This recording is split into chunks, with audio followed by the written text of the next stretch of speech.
नीतीश कुमार अचानक दिल्ली पहुंच रहे हैं। जैसे ही ये खबर आई, सियासी महकमे में हलचल मच गई है, क्योंकि नीतीश जब भी दिल्ली आते हैं तो वो सियासत के केंद्र में आ जाते हैं। और आप तो जानते ही हैं कि बीजेपी और नीतीश के बीच अनबन की चर्चाएं चल रही हैं। ये माना जा रहा है कि दोनों के बीच खींचतान चल रही है और अब तो बिहार का चुनाव बेहद करीब आ गया है। ऐसे में एनडीए के अंदर घमासान मचा हुआ है तो राजनीति के जानकारों के कान खड़े हो गए हैं, क्योंकि नीतीश कुमार केंद्रीय मंत्री धर्मेंद्र प्रधान से मिलने के बाद अचानक दिल्ली के लिए निकल गए, जिसके बाद से कई सवाल खड़े हो रहे हैं। और सवाल ये है कि क्या धर्मेंद्र प्रधान बीजेपी आलाकमान का कोई संदेश देने पहुंचे थे? तो ऐसा क्या कहा धर्मेंद्र प्रधान ने जिसके बाद बिना देरी किए नीतीश कुमार दिल्ली के लिए रवाना हो गए?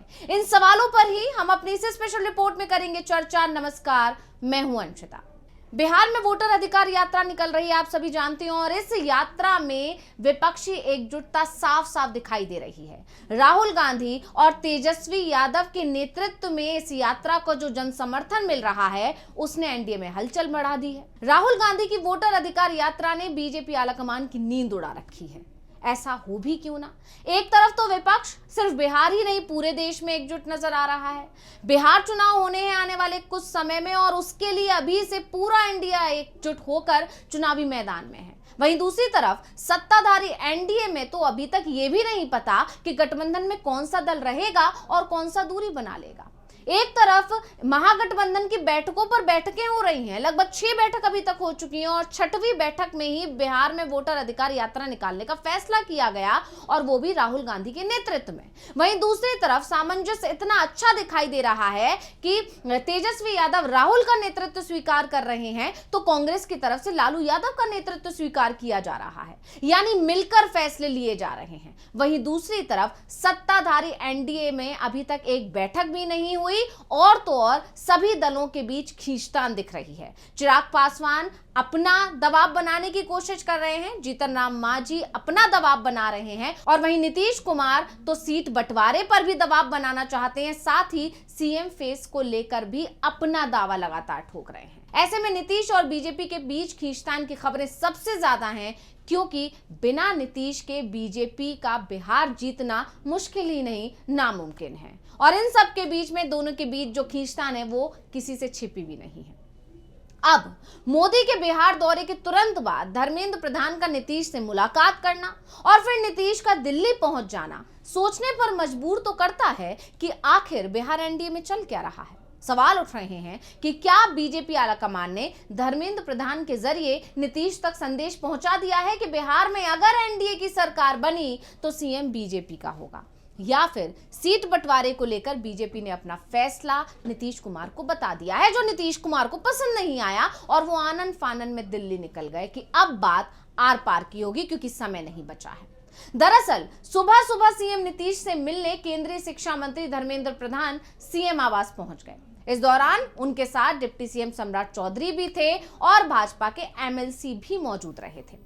इस मौके पर जदयू की तरफ से भी राष्ट्रीय कार्यकारिणी अध्यक्ष और राज्यसभा सांसद मौजूद थे, और इस मुलाकात की जानकारी खुद धर्मेंद्र प्रधान ने अपने सोशल मीडिया एक्स पर दी। उन्होंने लिखा, आज पटना में बिहार के मुख्यमंत्री नीतीश कुमार से आत्मीय भेंट हुई।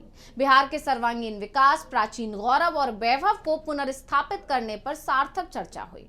बिहार बदल रहा है, आगे बढ़ रहा है। प्रधानमंत्री नरेंद्र मोदी के नेतृत्व और मुख्यमंत्री नीतीश कुमार के मार्गदर्शन में बिहार एक बार फिर ज्ञान और शिक्षा का केंद्र बन रहा है। बिहार में समृद्धि और उन्नति की धारा अविरल बहती रहे, इसके लिए एनडीए समर्पित है। अब यहाँ गौर करने वाली बात तो यही है कि केंद्रीय मंत्री ने नीतीश कुमार से जो मुलाकात की, इस मुलाकात की जानकारी सोशल मीडिया पर साझा की, और जिसे देखकर जानकारों का दावा है, उनका कहना है कि बीजेपी ऐसा करके सिर्फ एनडीए के एकजुट होने का संदेश जनता तक देने की कोशिश कर रही है, क्योंकि वो जानती है कि इस वक्त बिहार में विपक्षी एकजुटता मजबूत हो रही है और जिससे जनता प्रभावित हो रही है। जबकि एनडीए में जिस तरह से बिखराव है, जिस तरह से खींचतान मची हुई है, सीट बंटवारे को लेकर सभी दल अपने अपने दावे पेश कर रहे हैं। चिराग पासवान 40 सीटों पर दावा कर रहे हैं, तो वहीं जीतन राम मांझी खुद को ज्यादा सीनियर बताते हुए वो भी 40 से 45 सीटों का दावा कर रहे हैं। इसके अलावा नीतीश कुमार का तो साफ साफ कहना है कि इस बार बड़े भाई की भूमिका में उन्हीं की पार्टी रहेगी, सबसे ज्यादा सीटें उन्हें मिलनी चाहिए और बीजेपी अपने खाते से, अपने कोटे से दूसरे जो सियासी दल हैं, जो दूसरे राजनीतिक दल हैं एनडीए में, उन्हें सीट दे। और इसी के चलते एनडीए से आम जनता का भरोसा भी उठ रहा है और पक्ष भी इस मुद्दे को जोरों से उठा रहा है। और इन खबरों के बीच में धर्मेंद्र प्रधान अचानक नीतीश कुमार से मिलने पहुंचे और इस मुलाकात के बाद अचानक खबर आई कि सीएम नीतीश आज दिल्ली जाएंगे, जिससे सियासी गतिविधि तेज हो गई। सूत्रों से मिली जानकारी के अनुसार सीएम नीतीश के दिल्ली जाने का कार्यक्रम अचानक बना है। ऐसे में कई तरह के कयास हैं। जानकारी मिल रही है कि बिहार विधानसभा चुनाव को लेकर भी सीएम नीतीश भाजपा के बड़े नेताओं से चर्चा कर सकते हैं। इस दौरान कई अहम फैसले हो सकते हैं और वो बड़े फैसले क्या हैं हम सभी जानते हैं, जिसमें से सीट बंटवारे पर चर्चा होगी। सीएम फेस को लेकर अब फुल एंड फाइनल बात करने के लिए नीतीश कुमार पहुंचे हैं, ऐसा दावा किया जा रहा है। बिहार चुनाव से पहले एनडीए के दो बड़े नेताओं का मिलना काफी अहम माना जा रहा है। कयास है कि विधानसभा चुनाव और सीट शेयरिंग को लेकर इस मुलाकात के दौरान चर्चा हुई ही होगी, जो पसंद नहीं आई नीतीश कुमार को। हालांकि धर्मेंद्र प्रधान ने इसे आत्मीय भेंट करार दिया है, लेकिन दावा किया जा रहा है कि एनडीए के वरिष्ठ नेताओं के बीच एक राउंड की बैठक हो चुकी है।